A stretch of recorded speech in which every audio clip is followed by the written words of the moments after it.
in the forgotten corners of time. The dormant darkness awakens. Vesperia succumbs to a curse of shadows.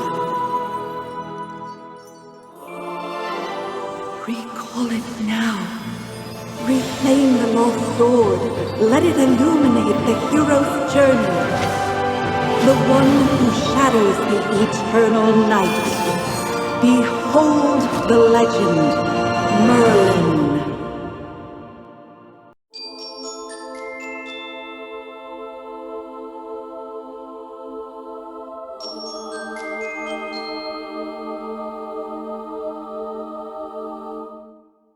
Today we're going to be reviewing AFK Journey made by Farlight in conjunction with Lilith Games.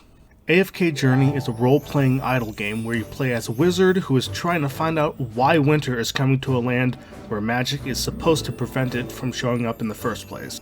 You take command of said wizard in a top-down style of gameplay similar to Diablo 3. With you is a myriad of allied heroes to assist you in combat during your journey. If you have ever played AFK Arena like I have, you'll see many familiar faces as Lilith Games helped in the development of both titles. The combat in-game allows you to send up to 5 heroes out on the field at one time, with your character taking a role as a commander while occasionally casting spells via artifacts that you find and unlock on your journey. You can summon more heroes via a gacha-style summoning system. The heroes you can summon can range anywhere from upgrade materials, rare, elite, and even legendary ranked characters. The AFK part of AFK Journey lets you gather gold, hero essence, and equipment while you're playing and, most importantly, while you're not playing.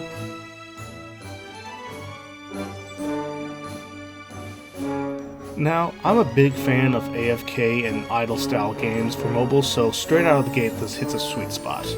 Even if I wasn't, there's still quite a bit that this game does that makes it stand out from other games of a similar nature. There are so many things I can talk about that I may even forget about a couple, so I'll hit all the ones that I can remember, and then I'll let you guys discover all the rest of them. First off, in cutscenes, other than your character that you play as, everyone else has a voice actor, and I'm not talking about characters who just say 1 or 2 quippy lines. We're talking every single word in the cutscenes other than your character's name being voiced. It's just straight up impressive that a studio would put this much effort into a mobile game. And as for leveling up your characters in combat, you only have to worry about spending resources for leveling up like 5 characters. Let me explain. In your party loadout screen, once you have at least 5 heroes, all of whom you can swap out at will, every other hero will have the exact same level as that lowest member in that party of 5. Meaning that if the lowest level of your party is 12, every other hero that you have in your camp will be level 12 as well. Not only does this help the seemingly endless loop of having to hoard those resources until you find a hero that you actually want to raise and level up, it also takes away one of the most tedious parts of the game and lets you actually focus on the pretty cool storyline that this game actually has. While I'm talking about leveling up heroes, you can also raise your hero's rank with any additional copies of them that you may get, with an increasing number needed as you go up each rank. You can also ascend your heroes using acorns. You get those normally through summoning heroes, and they're fairly common to come across. Now, if you don't like hamsters, this is where you want to leave.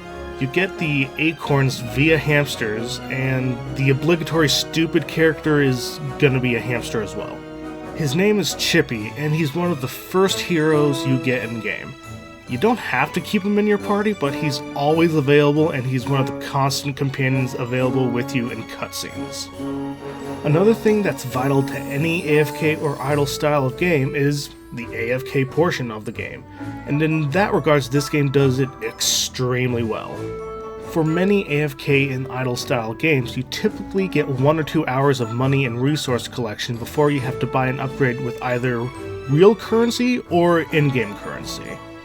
This game, on the other hand, starts you out with 16 hours. Yes, you heard me right, 16 hours. And on top of that, you also have the ability to increase that time by getting certain achievements in-game. You can also increase the amount of gold and resources you get in-game via these achievements as well. You can also increase the gold and hero essence you get via fighting challenge battles in addition. So in regards to the AFK portion, this game is easily one of the best I've ever seen. Overall, for this section, I would rate this an 8 out of 10.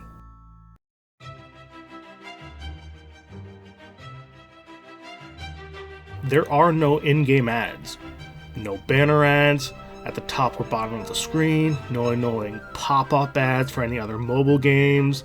The worst offender you get is the game letting you know when there's an in-game sale or promotion. That's it. This section gets a 10 out of 10.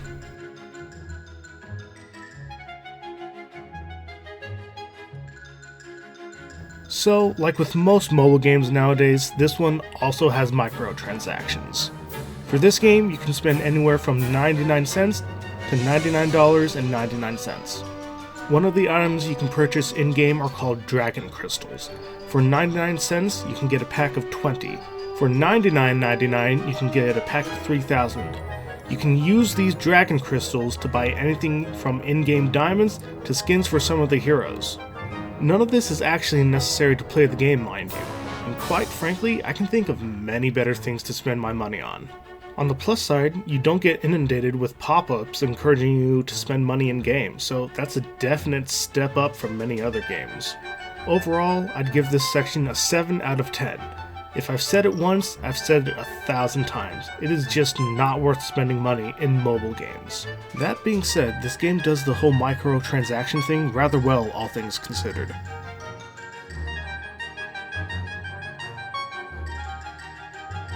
The longevity section is a make or break for this style of game. If you do a poor job, you can drive your player base away, and obviously that doesn't bode well for either the developer or the player. And I am happy to say that this game does very well in this category. Like I mentioned previously, you start the game out with a 16-hour AFK time. On top of that, the game is interesting enough for you to continue playing outside of just collecting resources from your AFK time. I felt like I could play for extended periods of time and never felt like I was really stuck at any one point. In addition, I feel like I could walk away from the game for a couple weeks, maybe even a month or two, and still be able to pick up right where I left off. I wouldn't leave it for any longer than that though, as there is an actual storyline to follow and you might forget some of it otherwise. For this section, I'd give it a 7 out of 10.